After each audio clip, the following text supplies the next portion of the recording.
शादी ऐन मौके पर दहेज की मांग के कारण रुक गई। दुल्हन शिवानी अपने सपनों का जोड़ा पहन चुकी थी। मेहमान शादी की रस्मों के इंतजार में बैठे थे, लेकिन दूल्हा नहीं आया। ये सुनकर शायद आप में से कुछ लोगों को अजीब लग रहा होगा। आप सोच रहे होंगे कि क्या अब भी भारत में दहेज के कारण शादियां रुकती है, क्योंकि देश में डाउरी के लिए तो लॉ भी बनाई गई है। अभी तक नोट लेके नहीं आया, नहीं करेंगे हम शादी। नमस्कार, मैं एडवोकेट अंकिता, एक महिला अधिकार कार्यकर्ता और समाज की न्याय की आवाज। मैं एक वकील होने के नाते सिर्फ अदालतों में नहीं, समाज की अदालत में भी अन्याय के खिलाफ खड़ी हो रही हूँ। दहेज लेना सिर्फ अपराध नहीं, यह एक मानसिकता है जिसे हमें मिलकर जड़ से खत्म करना है। आज भी जब कोई बेटी शादी के नाम पर बोझ समझी जाती है तो यह एक समाज के रूप में हमें शर्मिंदा होना चाहिए।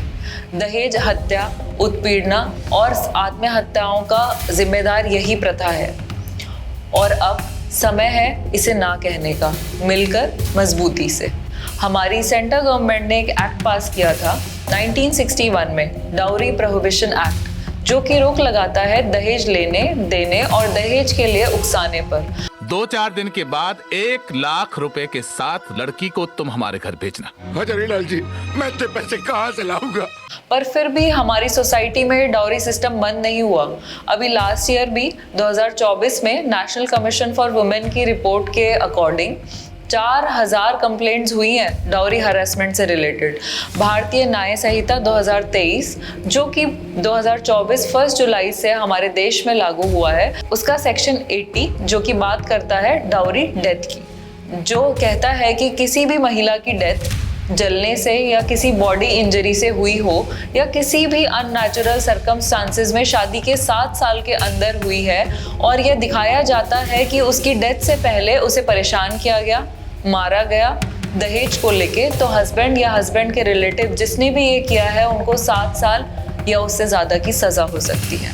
वहीं हम देखें BNS का सेक्शन 85, तो उसमें दिया गया है कि अगर हस्बैंड या उसके परिवार वाले महिला पर किसी भी तरीके का दबाव डालते हैं और परेशान करते हैं दहेज के लिए, तो उन्हें 3 साल तक की जेल हो सकती है और फाइन भी लग सकता है। लेकिन हमारे समाज में दोनों पक्षों को सुधरने की ज़रूरत है और इस प्रथा को ना कहने की ज़रूरत है, मिलकर और मजबूती से। हम आज 21वीं सदी में जी रहे हैं, एक ऐसे दौर में जहां प्रगति की रफ्तार तेज है, जहां समाज में महिला और पुरुष को बराबरी से देखा जाता है। हम समानता की बात करते हैं और अधिकारों की भी, लेकिन क्या आपको पता है समाज के गहरे काले सच के बारे में? एक ऐसा सच जो ना जाने कितनी बेटियों के सपनों को उजाड़ जाता है, माता पिता के अरमानों पर पानी फेर जाता है।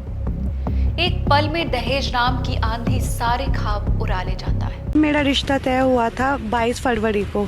उस टाइम उनकी कोई डिमांड नहीं थी। इन्होंने मुझे बोला था कि सिर्फ हमें 2 जोड़े में लड़की चाहिए। लास्ट मोमेंट पे इन्होंने आज मुझे ड्रामा स्टार्ट किया है। लड़के ने रिकॉर्डिंग में खुद एक्सेप्ट किया है कि हमने हाँ डिमांड की है। हम चांद पर जाने की बात करते हैं, लेकिन सोच जमीन पर रहने की भी नहीं है।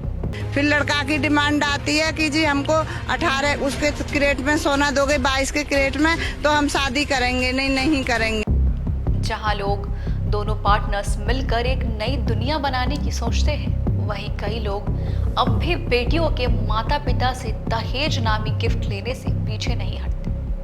मंडप सजा था, फूलों की खुशबू हवा में महक रही थी, पर दूल्हे की कुर्सी खाली थी और दुल्हन की आंखें न थी। दुल्हन ने अपने हाथों की मेहंदी में उसका नाम ढूंढा, लेकिन वो नाम आज फिर किसी और को सौंप दिया गया। पता नहीं ये समाज बेटियों की भावनाओं को कब समझेगा।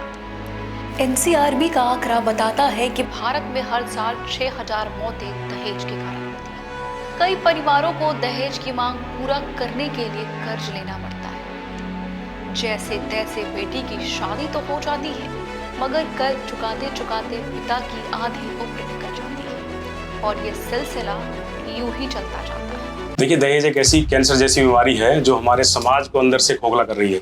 ये न सिर्फ परिवार को तोड़ रही है, बल्कि बेटियों के सपनों और आत्मसम्मान को भी कुचल रही है। बेटी का असली दहेज है उसकी हिम्मत, उसका प्यार, उसकी इज्जत। बेटी का सच्चा दहेज है उसका आत्मविश्वास, उसकी शिक्षा, उसका प्यार भरा दिल। मैं तो ये कहता हूँ कि बेटी को सपनों को पंख दो, यह प्रथा रिश्तों को नहीं दिलों को तोड़ती है।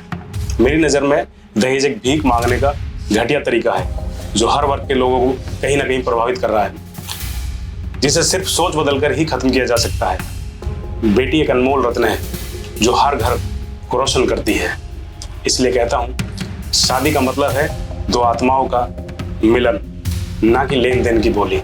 दहेज की प्रथा हमारे समाज की एक ऐसी काली सच्चाई है जो आज की शिक्षा, प्रगति और आधुनिकता के बावजूद भी जिंदा है। हर बार जब किसी बेटी की शादी में उसकी कीमत तय की जाती है तो इंसानियत शर्मसार होती है। क्या रिश्तों की बुनियादी पैसे और गाड़ियों पर टिकी होनी चाहिए? शादी तो दो आत्माओं का मिलन होता है, ना कि एक सौदा।